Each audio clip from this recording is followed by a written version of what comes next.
আসসালামু আলাইকুম। ওয়ালাইকুম আসসালাম রহমতুল্লাহি ওয়া বারাকাতুহু। আমরা একজন বীর মুক্তিযোদ্ধার সাক্ষাৎকার নেয়ার জন্য এসেছি। তিনি আজকে বাংলাদেশের রাজনীতির কিছু অসঙ্গতি নিয়ে কথা বলবেন। বর্তমান যে সরকার ক্ষমতায় আছে সেই সরকারের কিছু কর্মকাণ্ড এই আড়াই মাসে তা নিয়েও কথা বলবেন এবং এই যে সরকার, এই সরকারের সাথে ভারতের সাথে কেমন সম্পর্ক, কারণ যেহেতু পড়শি দেশ ভারত, আমাদের এখানকার রাজনৈতিক বিষয়গুলো যেমন ভারতের কাছে খুব দ্রুত পৌঁছায় এবং তারাও কিন্তু প্রভাবান্বিত হয়, একইভাবে ভারতের কোনো রাজনৈতিক কর্মকাণ্ড বা সম্প্রতি নির্বাচন হলো সেটার কারণেই কিন্তু বাংলাদেশে এর প্রভাব পড়ে অথবা এটা নিয়ে অনেক আলোচনা হয়। আমরা আপনার কাছে জানতে চাইছি যে এই যে আড়াই মাস ধরে নতুন সরকারটি চলছে কেমন চলছে, আর বর্তমান সরকারের সাথে ভারতের সম্পর্ক কেমন হওয়া উচিত। আপনি জানেন যে অনেকগুলো ইস্যু আছে, সেই ইস্যুগুলোতে এই সরকার আসলে কেমন করছে সে বিষয়েও আপনার মতামত চাই। প্রিয় দর্শক, আমরা বীর মুক্তিযোদ্ধা সম্মুখ সমরের একজন সেনানী, জামাল বাহিনীর প্রধান তিনি মোহাম্মদ জামাল উদ্দিন, একাধারে শিক্ষাবিদ, লেখক, কবি, গীতিকার, ইসলামী চিন্তক এবং যথারীতি তিনি বাংলাদেশের গর্বিত মায়ের এক গর্বিত সন্তান, বীর মুক্তিযোদ্ধা। জি মহোদয়, আপনি শুরু করতে পারেন। আসসালামু আলাইকুম ওয়া রাহমাতুল্লাহ। প্রিয় শ্রোতা এবং দর্শকবৃন্দ, আমার আন্তরিক শুভেচ্ছা ও দোয়া রইল, শুভকামনা রইল। আজকের আলোচনায় যত সামান্য বক্তব্য রাখব, তাতে যদি কোনো ভুল ত্রুটি হয়, বিচ্যুতি হয়, আপনারা ক্ষমা সুন্দর দৃষ্টিতে দেখবেন। বাংলাদেশের 1972-এর স্বাধীনতার পর 56 বছর অতিক্রান্ত হয়ে চলছে। এখানে আমাদের বাংলাদেশ যে স্বাধীনতা সংগ্রামে 1972 সালে 1971 সালে 16 ডিসেম্বর যে আমরা বিজয় লাভ করেছি, সেই বিজয়টা ছিল আমাদের বড় বহুল আকাঙ্ক্ষিত বিজয়। আমরা 1947 সালের 14 আগস্ট পূর্ব পাকিস্তান হিসাবে আত্মপ্রকাশ পাই বাংলাদেশের পূর্ব বাংলার লোকেরা, পূর্ব বাংলাদেশের বাঙালিরা। এর বহু পূর্বের অনেক ঘটনা প্রবাহ আছে। এই দেশ ভারত উপমহাদেশ ছিল তখন এই দেশে মুসলমানরা এই দেশে এসেছিল। চেঙ্গিস খান এসেছিল, সেই সুলতান মাহমুদ এসেছিল, ভারতবর্ষ 17 বার আক্রমণ করেছিল এবং হিন্দুদের সোমনাথ মন্দির, এটা ভারতবর্ষের শ্রেষ্ঠ মন্দির ছিল। হিন্দুরা সেখানে মণিমুক্তা, সোনা দানা সব কিছু গচ্ছিত রাখত সেই মন্দিরে। সেই মন্দির তিনি এগুলো লুটপাট করে নেন, মন্দির ধ্বংস করেন। এই যে 17 বার আক্রমণ, সুলতান মাহমুদের আক্রমণের ফলে ভারতবর্ষ হিন্দু সাম্রাজ্য, সেই হর্ষবর্ধন সাম্রাজ্য, হর্ষবর্ধনের রাজ্য, এই যে হিন্দু সাম্রাজ্য, এই সাম্রাজ্য তছনছ হয়ে গেছিল। সে থেকে হিন্দুরা মুসলমানদের প্রতি একটু বিক্ষুব্ধ, মনে মনে অন্তরে অন্তরে তারা মুসলমানকে ল্যাপস বলে গালি দিত এবং ঘৃণা করত। যাই হোক, তারপরে ইসলামিক শাসন এদেশে প্রায় 1000 বৎসরের কাহিনী।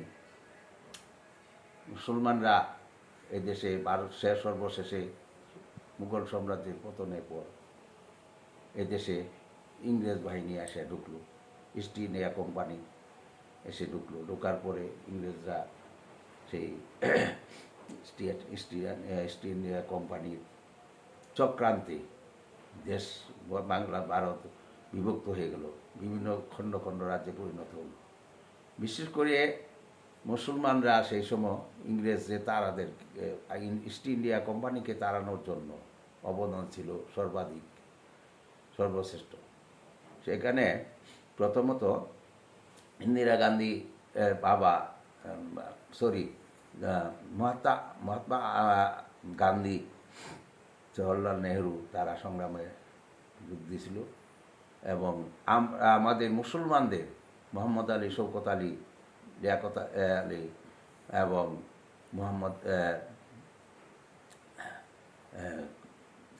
আমাদের এই যে স্যার সৈয়দ আহমদ এবং এই আমাদের দেশের একজন প্রখ্যাত আলেম এবং মৌলানা ভাসানী, উনিও ছিলেন। তো যাই হোক, এই দেশটার এই যে যৌথ হিন্দু মুসলিম সমন্বয়ে যে একটা আন্দোলন হয়েছিল, সেই আন্দোলন 1956 সালে ভারত থেকে ইংরেজ তারাও, ভারত থেকে ইস্ট ইন্ডিয়া কোম্পানিকে তাড়ানোর যে সংগ্রাম ছিল, সেখানে মুসলমানদের অগ্রণী ভূমিকা ছিল। তারা অনেক শহীদ হয়েছিল সেখানে। যাই হোক, 1947 সালের 14 আগস্ট বাংলা, পূর্ব পাকিস্তান ও পশ্চিম পাকিস্তান মিলে একটা পাকিস্তান রাষ্ট্র, আমরা মুসলমান এই অধ্যুষিত এলাকা নিয়ে মুসলমান রাষ্ট্র পাই। এটা কিন্তু আর একটা ছিল ভারতের আর একটা রাজ্য হলো ইন্ডিয়া, যাকে বলা হয় হিন্দুস্তান। এখন এখানে যে ভারতবর্ষ বিভক্ত হওয়ার সময় যে লর্ড মাউন্টেনব্যাটেন উনি গভর্নর জেনারেল ছিলেন ভারতবর্ষে।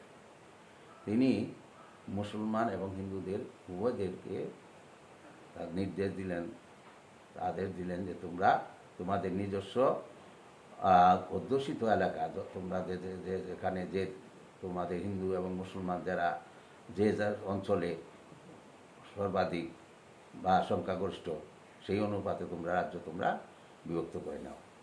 সেই সময় অনেক কাহিনী সংক্ষেপে বলি। শাহ সোহরাওয়ার্দী, হোসেন শহীদ সোহরাওয়ার্দী ছিলেন তার সেক্রেটারি। সোহরাওয়ার্দী, মোহাম্মদ আলী জিন্নাহ, কাজী আজম মোহাম্মদ আলী জিন্নাহ এবং লিয়াকত আলী, তারা মৌলানা আব্দুল হামিদ খান ভাসানী সবাই ছিলেন। তো এই যে secretary general sir Syed secretary general ছিলেন এই মুসলিম লীগের প্রতিষ্ঠা হয় ঢাকা 1905 সালে। তখন স্যার সৈয়দ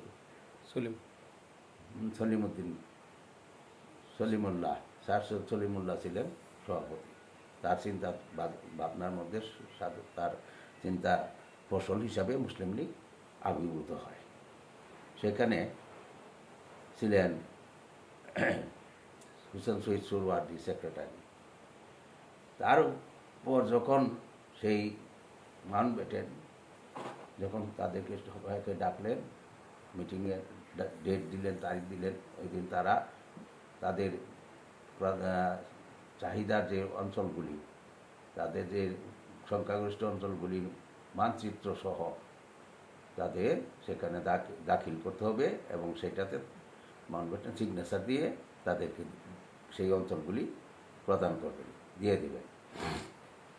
সোহরাওয়ার্দী কিছু ছিল জাঙ্কার, প্রথমত বলতে ঠিক বলাটা অবশ্য খুব নয়, তবে বলতে হয় বাধ্য হইয়া, ন্যায়ের কথা বলতে গেলে। সোহরাওয়ার্দী ড্রিঙ্ক করতেন, খুব ড্রাঙ্কার ছিলেন। তো এরা চিন্তা করলো ইন্ডিয়ার যে ধরুন ইন্ডিয়ার যে মহাত্মা গান্ধী, ধরুন কি ইন্ডিয়ার মহাত্মা গান্ধী, তারপরে এরা কৌশল করলেন, জওহরলাল নেহরু কৌশল করলেন যে কীভাবে মুসলমানদেরকে একটু ধোঁকা দেওয়া যায়, তাদের থেকে আমাদের এই কিছু অংশ আমরা যাতে লাভ করতে পারি। তাই সোহরাওয়ার্দীকে তারা একদিন নাইট ক্লাবে নিমন্ত্রণ করলেন, কলকাতা নাইট ক্লাবে। অনেক এটা 13ই আগস্ট ছিল রাত্রে, সেখানে অনেক ধুমধামে মদ্যপান করানো হলো, ড্রিঙ্ক করানো হলো। করার পরে সোহরাওয়ার্দীর পকেটে কিন্তু কুডের যে পকেট আছে, কুটের পকেটে তার এই মানচিত্রটা ছিল। মানচিত্রটা তারা এই নিঃস্বার্থ অবস্থায় সেখান থেকে বের করে নিয়ে গিয়া তারা আমাদের মুসলিম অধ্যুষিত, প্রধান মুসলিমদের সংখ্যাগরিষ্ঠ জনসংখ্যা অধ্যুষিত এলাকা, তার মধ্যে কলকাতা ছিল। কলকাতা, উড়িষ্যা, বিহার, আসাম, এই কয়টা প্রদেশ ছিল। তারা এইগুলি ক্রস দিছে, কেটে দিছে মানচিত্রের মধ্যে। কেটে দেওয়ার পরে তো সোহরাওয়ার্দী আসছে, সে বাসাতে আসার পরের দিন সকাল 10টায় মিটিং। 10টার সময় যখন গেছে, জওহরলাল নেহরু গেছে, মহাত্মা গান্ধী গেছে, এদিকে কায়েদে আজম মোহাম্মদ আলী জিন্না, লিয়াকত আলী, মোহাম্মদ আলী, শওকত আলী, এদিকে সোহরাওয়ার্দীও গেছে, আব্দুল হামিদ খান বাসানিও গেছে। তারপরে তখন তারা এই মাউন্টব্যাটেন চাইলেন যে তোমরা তোমাদের দাও, মানচিত্র দাও, তোমাদের যে চাহিদা আছে সেই চাহিদার মানচিত্রটা দাও, মুসলিম সংখ্যাগরিষ্ঠ এলাকা। মানচিত্রটা দেওয়ার পরে দেখলো যে মাউন্টব্যাটেন দেখলো, গভর্নর জেনারেল দেখলেন যে বাংলাদেশের যে মুসলমানদের চাহিদার মধ্যে 4টা অঞ্চল ক্রস দেওয়া আছে। 4টে অঞ্চল ক্রস দেওয়া, পশ্চিমবঙ্গ, মুর্শিদাবাদ সহ উড়িষ্যা, বিহার, আসাম, এইগুলি ক্রস দেওয়া। তখন তিনি এটা আমাদের সিগনেচার দিয়ে বললেন যে নেও, অর্থাৎ মানে এই অঞ্চলগুলি, মুসলমান সংখ্যাগরিষ্ঠ অঞ্চলগুলি আমাদের পাকিস্তানের অংশ থেকে বাদ পড়ে গেল, পূর্ব পাকিস্তানের অংশ থেকে বাদ পড়ে গেল। এই যে চক্রান্ত, এটা ছিল হিন্দুদের চক্রান্ত। দীর্ঘদিন হিন্দুরা, 1000 বছরের যে খুব এদের মুসলমানদের দ্বারা ওরা হাত নিগৃহীত হয়েছিল, মুসলমানদের অধীনস্থ হয়েছিল, এরা রাজ্য হারা হয়ে ওরা হয়েছিল, বিক্ষুব্ধ হয়েছিল মুসলমানদের প্রতি। এই যে এর জন্য এরা গোপন চক্রান্ত করে, ষড়যন্ত্র করে এই রাজ্যগুলি তারা মুসলমানদের থেকে চক্রান্ত করে নিয়ে গেল, ইঞ্জিনিয়ারিং করে নিয়ে গেল। এখন যে ইঞ্জিনিয়ারিং হয়, নির্বাচন ইঞ্জিনিয়ারিং, ঠিক সেই রূপ ইঞ্জিনিয়ারিং হয়েছিল। যাই হোক, 1947 সালে যখন দেশ স্বাধীন হলো, পূর্ব পাকিস্তান, পশ্চিম পাকিস্তান, 2টা প্রদেশ, 4টে প্রদেশ নিয়ে আমাদের মুসলমান অধ্যুষিত রাজ্য পাইলাম আমরা। 4টা প্রদেশ, 4টে পূর্ব পাকিস্তানের একটা প্রদেশ, আর পশ্চিম পাকিস্তানের 4টে প্রদেশ, 5টা। যাই হোক, এই প্রদেশগুলি নিয়ে পূর্ব পাকিস্তান, পশ্চিম পাকিস্তান, মোট কথায় পাকিস্তান, আর ওইদিকে হলো হিন্দুস্তান, ভারতবর্ষ। তো যাই হোক, এই চক্রান্ত কিন্তু হিন্দুদের অব্যাহত ছিল, দীর্ঘদিনের লালিত ছিল। পাকিস্তানের যখন আমাদের স্বাধীন হওয়ার পরে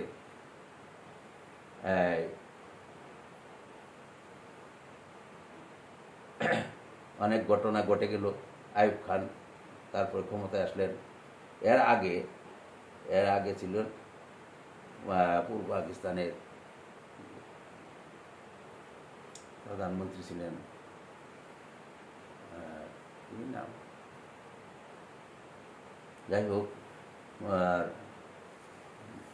সেই ঘটনা আর বলতে চাই না, অনেক কিছু ঘটনা হয়েছিল এর মধ্যে। তারপর আইয়ুব খান ক্ষমতা লাভ করল। হ্যাঁ, আইয়ুব খান ক্ষমতা লাভ করার পরে এই পূর্ব পাকিস্তানকে তারা বহিষ্মাত্রীয় সুলভ দৃষ্টিতে দেখতে লাগলো। যত উন্নয়ন হচ্ছিল সব পশ্চিম পাকিস্তানে, এবং পূর্ব পাকিস্তানের যে সম্পদ,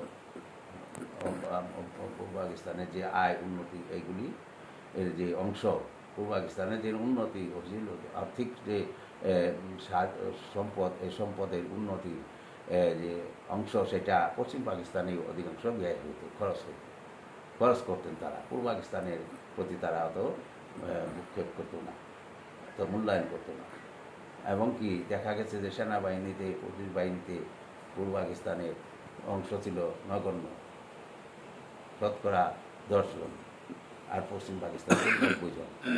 এইভাবেই চলতে লাগলো। বিভিন্ন কর্মকাণ্ডে বৈষম্যমূলক আচরণ তারা করতে লাগলো। দেশে ভাষা আন্দোলন হলো, ভাষা আন্দোলনেও অনেক লোক জীবন দান করলেন, শহীদ হইলেন। তারপরে এই যে বিপ্লব, মুসলমানদের যে আমরা প্রতারিত হচ্ছি পশ্চিম পাকিস্তান থেকে, এটার জন্য একটা ক্ষোভ সৃষ্টি হলো। তারপর যাই হোক, শেখ মুজিবুর রহমান সাহেব তিনি এই আগরতলা একটা ষড়যন্ত্র হয়েছিল ইন্দিরা গান্ধীর সাথে। সেই ষড়যন্ত্রে তিনি তখন কেন্দ্রীয় জেলে ছিলেন, আটক হইলেন, অ্যারেস্ট হয়ে কেন্দ্রীয় জেলে তিনি কিছুদিন ছিলেন। আমরা তখন ছাত্র ছিলাম, আমরা আন্দোলন করলাম, ধরে কেন্দ্রীয় জেলখানা থেকে গেট ব্যাঙ্গে তাকে আমরা বাহির করে নিয়ে আসলাম, উদ্ধার করে নিয়ে আসলাম। এবং আরও অনেক 40 জন সিএসপি তারাও কিন্তু এই অভিযোগে অভিযুক্ত ছিল, এবং তাদেরকেও কারাগারে দেওয়া হয়েছিল। যাই হোক, শেখ মুজিবের তখন আমাদেরকে, পূর্ব পাকিস্তানের বড় নেতা হলেন তিনি শেখ মুজিবুর রহমান। তিনি আওয়ামী লীগ গঠন করলেন, করে আওয়ামী লীগের মাধ্যমে আন্দোলন আমাদের স্কুল, কলেজ, বিশ্ববিদ্যালয় এবং শিক্ষক শ্রমিক তাদের মধ্যে ছড়াইয়া দিলেন। আমরা তো তখন ছাত্র, তত কূটনীতি চক্রান্ত কিছুই বুঝি না, জানি নাই, ডিপ্লোমেসি আমরা বুঝি নাই অত। তো এই আমরা মনে করলাম যে শেখ মুজিবকে মিথ্যা মামলা দিয়ে ফাঁসানো হয়েছে আগরতলা ষড়যন্ত্র। আসলে কিন্তু এটা মিথ্যা ছিল না মোটেই। আমরা পরে বুঝতে পেরেছি যে এই ইন্দিরা গান্ধীর সাথে তার চুক্তি ছিল যে তুমি আমরা আন্দোলন করব, দেশটাকে স্বাধীন করে দাও, দিলে আমরা তোমার অঙ্গরাজ্য হব, তাতে পাকিস্তান দুর্বল হবে। কারণ পাকিস্তান 1962 সালে একটা যুদ্ধ হয়েছিল ইন্ডিয়া এবং পাকিস্তানের মধ্যে। তাতে ইন্ডিয়া পরাজিত হয়েছিল, অনেক জায়গা 4000 কিলোমিটার ইন্ডিয়া দখল করছিল পাকিস্তান। যাই হোক, অনেক ইতিহাস। তো এই তখন লাল বাহাদুর শাস্ত্রী ছিল গভর্নর পাকিস্তান, ভারতের প্রধানমন্ত্রী লাল বাহাদুর শাস্ত্রী। তিনি পাকিস্তানের সাথে তখন সিমলা চুক্তি করলেন। সিমলা চুক্তিতে এই পাকিস্তানের কাছে তিনি আত্মসমর্পণ করলেন এবং তাদের কিছু মানে নিলেন, যার জন্য সে দিল্লি এসে হার্ট ফেল করে মারা গেল। অনেক নেতারা চাপ দিল, মারা গেল। যাই হোক, সে অনেক কাহিনী। এই যে চক্রান্ত ইন্দিরা গান্ধীর, এই চক্রান্ত ফলে ঠিকই দেশের মধ্যে আমাদের আন্দোলন ছড়িয়ে গেল, স্কুল, কলেজ, বিশ্ববিদ্যালয় এবং শিল্প শ্রমিক, মজুর এবং কৃষক শ্রমিকের মধ্যে যখন আন্দোলন ছড়াই গেল, ব্যাপক আন্দোলন, বিস্ফোরণ সৃষ্টি হইল পূর্ব পাকিস্তানে। হওয়ার পরে এই শেখ মুজিব অ্যারেস্ট হলো কি, শেখ মুজিব সারেন্ডার করলো পাক বাহিনীর কাছে। কিন্তু এদিকে অনেক ঘটনা হয়ে গেল। পাকিস্তানের আর্মিরা তারা আইয়ুব খান ক্ষমতা তখন ছেড়ে দিয়ে ইয়াহিয়া খানের কাছে দিল। ইয়াহিয়া খান তাদেরকে সেই নির্দেশ দিল যে এই দমন করো, এই যে আন্দোলন, এই আন্দোলন দমন না করলে আমরা টিকতে পারবো না, আমাদের সরকার টিকবে, পাকিস্তান এখানে পূর্ব পাকিস্তান আমরা থাকতে পারবো না। তখন এরা সেই 25শে মার্চ রাত্রে রাজারবাগ পুলিশ ফাঁড়ি, রাজারবাগ পুলিশ ক্যাম্পে আক্রমণ করে অনেক পুলিশ নিহত করলো, মারলো, তারা পলায় গেলোই করলো, যাই হোক। তারপরে এখন তো দেশে নেতা শূন্য অবস্থা হয়ে গেল। তখন মেজর জেনারেল, মেজর ছিলেন মেজর জিয়ার রহমান। মেজর জিয়ার রহমান তিনি, তার নেতৃত্বে স্বাধীনতা ঘোষণা করা হলো 26শে মার্চ কালুরঘাট বেতারগঞ্জ থেকে। এবং আমাদের নির্দেশ দেওয়া হলো যে আপনারা বাংলার আবাল বৃদ্ধ জনতা, ছাত্র, শিক্ষক, আপনারা সবাই, স্কুল কলেজ ভার্সিটি সবাই সংগ্রামে দেশমাতৃকাকে উদ্ধার করার জন্য, স্বাধীন করার জন্য আমরা কী করেন, ঝাঁপিয়ে পড়েন, যার যা আছে তা নিয়ে ঝাঁপিয়ে পড়েন। এই যে স্বাধীনতার ঘোষক জিয়ার রহমান, তিনি নিজেও শমশেরনগর সেক্টরে তিনিও কমান্ডার ছিলেন। এই সারা বাংলা 11টা কমান্ডার ছিলেন সারা বাংলাদেশে, তাদের মধ্যে সেক্টর কমান্ডার ছিলেন তিনি। এবং তার নেতৃত্বে যুদ্ধ, সিলেট এলাকা সম্পূর্ণ যুদ্ধ পরিচালিত হয়েছে। যাই হোক, এই দেশ স্বাধীন হওয়ার পরে শেখ মুজিব দেশে আসলেন, কারাগার মুক্ত হয়ে লাহোর থেকে পাকিস্তানি বাহিনী তাকে ছেড়ে দিয়ে শর্ত করা হলো। পাকিস্তান 96,000 পাক বাহিনী সারেন্ডার করলো।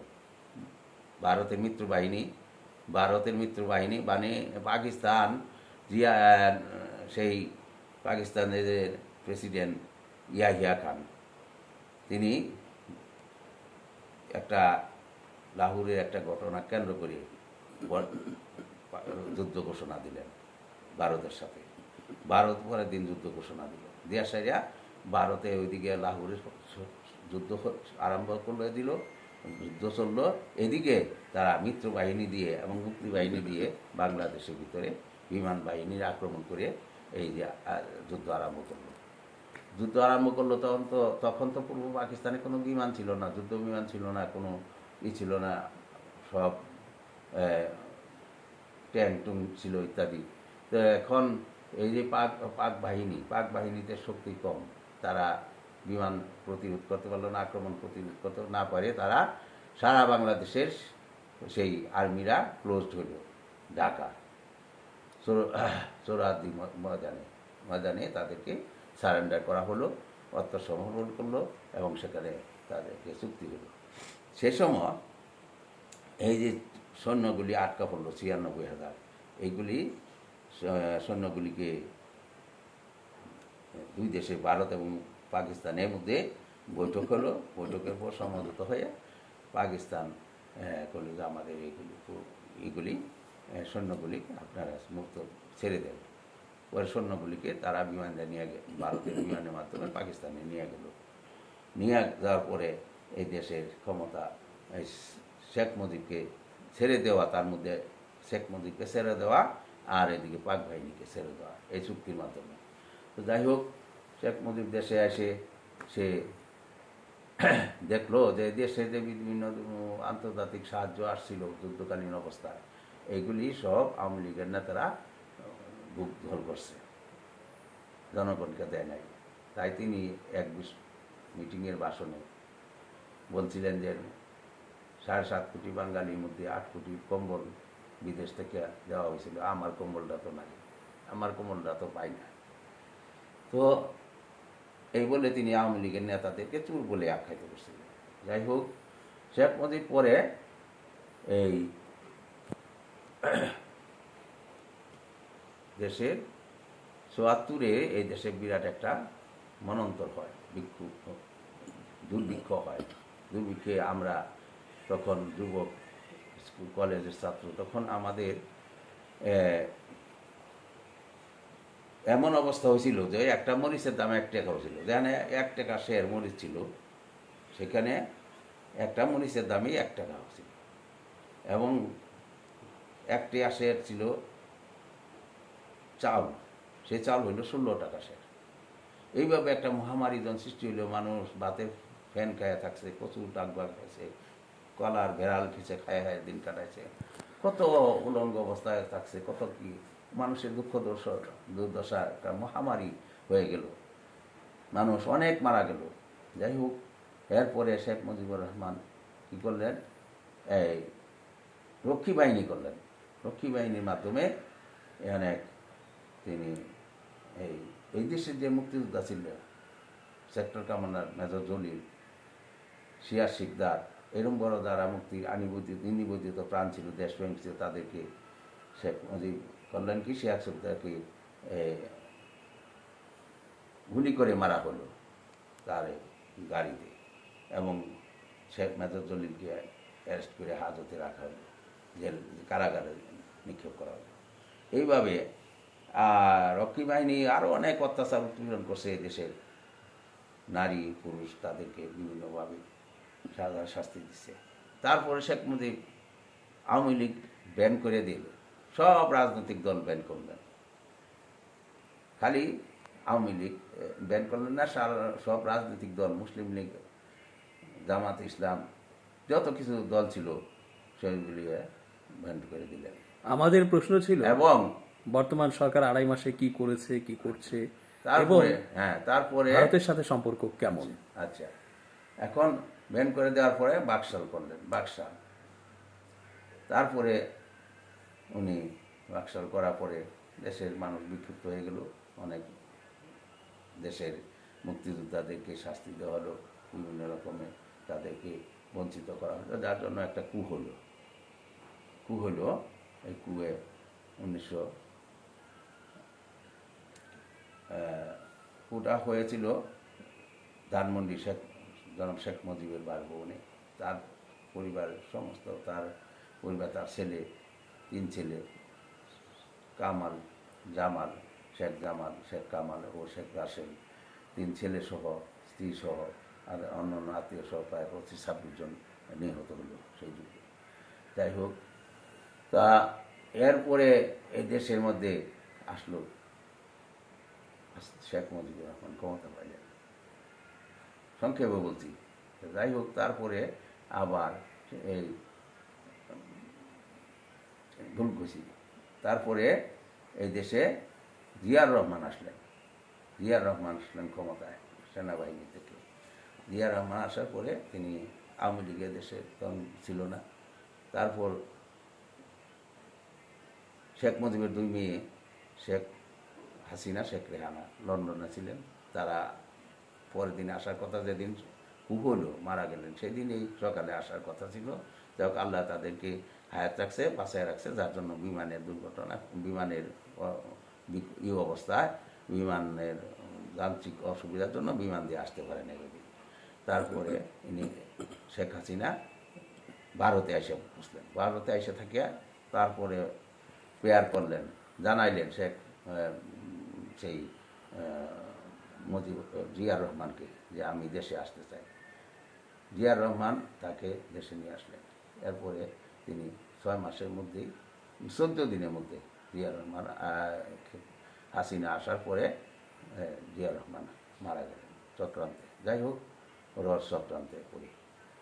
এখন বিএনপি এই যে এই দেশে বর্তমান পরিস্থিতি বলছি সংক্ষেপে, এই দেশে এরপরে এই যে 5ই আগস্ট জুলাই বিপ্লব হলো, জুলাই বিপ্লব আগে 16 আগস্টে শেখ হাসিনা দেশ পলাই গেলে, তাকে না পলাই গেলে জনগণ এমন বিক্ষুব্ধ ছিল, অনেক প্রায় 1,500 যুবক, স্কুল কলেজ ইউনিভার্সিটির ছেলে, কৃষক শ্রমিক মজুর, মাদ্রাসার, এরা নিহত হইল, এবং 5,000-এর মতো আহত হইল। শেখ হাসিনা করাইল সেনাবাহিনী এবং পুলিশ বাহিনী দিয়ে। যাই হোক, তারপর শেখ হাসিনা আর টিকতে পারলো না, বিপ্লব, বিরাট গণবিপ্লব হলো, বঙ্গভবনের দিকে লক্ষ লক্ষ মানুষজন যেতে লাগলো। তখন শেখ হাসিনা ফুটবি নিয়ে, অনেক সোনা দানা নিয়ে, প্রায় 32টা 36টা ট্যাঙ্ক বইরা সোনা দানা নিয়ে এই ওয়াকারের সেনাপ্রধান ওয়াকারের সহযোগিতাতে ভারতে চলে গেল। এখন এই দেশে এই যে গণবিপ্লবের যে যে ই হলো, বিপ্লব হলো, জুলাই বিপ্লবে যারা ছিল মাস্টার মাইন্ড ছিল, যারা যারা অগ্রগণী ছিল, তারা সবাই মিলে এই যে একটা অন্তর্বর্তী সরকার গঠন করলেন। তারা ডক্টর ইউনূসকে আমন্ত্রণ করলেন, সে এর থেকে এসে, ফ্রান্স থেকে এসে তিনি এখানে যোগদান করলেন। তারপর অন্তর্বর্তীকালীন সরকার হওয়ার পরে তারা অনেক ঘটনা, যাই হোক একটা নির্বাচন দিলেন।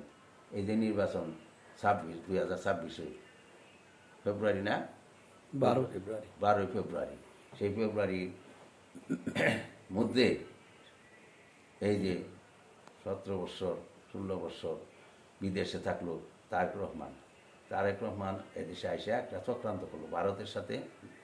যাই হোক, তাদের কোনো আঘাত করিয়া, যে কোনো করিয়া একটা চক্রান্ত করিয়া এই যে নির্বাচনটা ছিল, নির্বাচনটা কিন্তু ব্যাপক বিভিন্ন দেশে, প্রায় পৃথিবীর প্রায় বড় বড় দেশগুলি সব ছিল জামাতের পক্ষে, তারা জামাতের কথাই বলছে, এবং অন্য অন্য ছোটোখাটো দেশ ছিল, যে প্রায় 12টা দেশ বলছে যে এই জামাতটাই এবার ক্ষমতা আসতেছে, তাদের 70 আপ জনপ্রিয়তা। যাই হোক, এখানে একটা ইঞ্জিনিয়ারিং হয়েছে, ইলেকশন ইঞ্জিনিয়ারিং মাধ্যমে তারেক রহমান ক্ষমতা নিয়ে গেল। তারা এখন রাষ্ট্র পরিচালনা করছে, তারা সরকার দলতেছে। হওয়ার পর থেকে দেশে এখন আরও পরিস্থিতি অবনতি, রাজনৈতিক, সামাজিক, অর্থনৈতিক সব দিক দিয়ে বিপর্যয়। দেশের মধ্যে খুন খারাপি, দর্শন এবং দেশের যে লুটপাট, এগুলি এখনও আছে। এখন এই দেশের মধ্যে তেল নাই, এদেশে বিদ্যুৎ নাই, এদেশের এখন এমন অবস্থা, সে দ্রব্য সামগ্রী উগ্রগতি, দ্রব্য সামগ্রীর দাম উগ্রগতি, মানুষের, সাধারণ মানুষের, খেটে খাওয়া মানুষের, মধ্যবিত্ত মানুষের ধরা ছোঁয়ার নাগালের বাইরে। এই দেশটা এখন এমন একটা হয়েছে, বর্গীর দেশের মতন হয়ে গেছে। তো যাই হোক, বর্গীরা যখন দেশে এসে যেভাবে লুটপাট করছে, এই অবস্থা দেশে চলছে। এই অবস্থা চলতে থাকলে এই দেশে আর শান্তি আসবে না, এবং এই দেশে আরও বিপর্যয়, আরও রক্তক্ষয় হবে, এটি মনে হচ্ছে। তো কাজেই এই দেশের চক্রান্ত হলো ভারতের, এগুলি ভারতের চক্রান্ত, ভারতের আছে। মোদি একটা হিন্দু বিরোধী সরকার এবং মুসলমান বিরোধী সরকার, হিন্দুবাদী সরকার, মুসলমান বিরোধী সরকার। সেখানে বাবরি মসজিদ ভাঙ্গাইছে, বড় বড় মসজিদ, আরও অনেক মসজিদ ভাঙ্গাইছে। মুসলমানদের মসজিদ, মাদ্রাসা এগুলি বন্ধ করে দিছে, এগুলিতে আক্রমণ করছে। মুসলমানরা ওখানে ভারতে এখন ঈদ পালন করতে পারে না, কোরবানি দিতে পারে না, আজান দিতে পারে না। তারা রীতিমতো মাদ্রাসায় ধর্ম প্রচারও করতে পারে না, ধর্ম চর্চাও করতে পারে না, এমন অবস্থা হয়ে গেছে। মোদি মানি একবারে ফেরাউনের চেয়ে বেশি সে হয়ে গেছে ভারতে। মুসলমানদের এখন সমানে অত্যাচার, নির্যাতন এবং নির্মমভাবে হত্যাযজ্ঞ করতেছে। বিভিন্ন জায়গায়, বিভিন্ন স্থানে মুসলমানদের উপর করছে, নির্যাতনের স্টিম রুলার চালাইছে।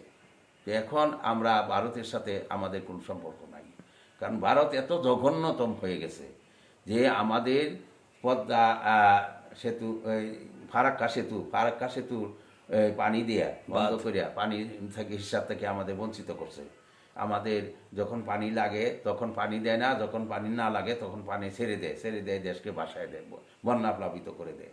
এই অবস্থায় ভারতের এখন আমাদের চরম শত্রু হয়ে গেছে। তো কাজেই ভারতের সাথে আমাদের কোনো সম্পর্ক কোনো দিনই হইতে পারে না, কোনো দিনই না। কারণ এদের এক মনোবৃত্তি এত জঘন্যতম যে এটা ভাষায় প্রকাশ করা যায় না। কাজেই এই সরকার কিন্তু এখন ভারতের সাথে এইভাবে ওই নমনীয়ভাবে নমনীয়ভাবে 5 গোলাম হিসাবে সম্পর্ক করতে চায়। এটা কিন্তু আমরা মেনে নিব না, বরদাস্ত করব না। আমরা একটা এই দেশের মুসলমান থাকতে আমরা এই ভারতের সাথে কোনো সমঝোতা নাই, আর আমাদের কোনো নাই, তাদের সাথে মিল নাই। আমরা আমাদের দেশকে ভারতের যে দাসত্ব থেকে মুক্ত হতে হবে, মুক্ত হয়ে আমরা চলব বীর দর্পে। আমরা লক্ষ্য বৎসর বাঁচতে চাই না, আমরা এক মুহূর্ত বাঁচতে চাই বীরের মতন। লক্ষ বছর আমরা পদ পদ গোলাম হয়ে বাঁচতে চাই না, পদদাস হয়ে বাঁচতে চাই না, আমরা কাপুরুষ হয়ে বাঁচতে চাই না, আমরা বিড়াল হয়ে কুকুর হয়ে বাঁচতে চাই না। এইগুলো আমার বক্তব্য। বাহ, দীর্ঘ আলোচনা শুনলাম এবং ইতিহাস ঐতিহ্য পুরো বাংলাদেশ এবং সেই আগের পাকিস্তান থেকে এই পর্যন্ত পুরো ইতিহাস প্রবাহ থেকে আপনি আপনার যে অভিজ্ঞতা আছে সেগুলো এখানে আওড়ালেন। আমরা ধন্য। আশা করছি আমাদের যারা দর্শক ছিলেন তারাও বেশ আপ্লুত হয়েছেন। সবাইকে ধন্যবাদ, আপনাকেও ধন্যবাদ। আমার দেশবাসী সবাইকে ধন্যবাদ, সবার প্রতি আমার শুভেচ্ছা রইল। আসসালামু আলাইকুম।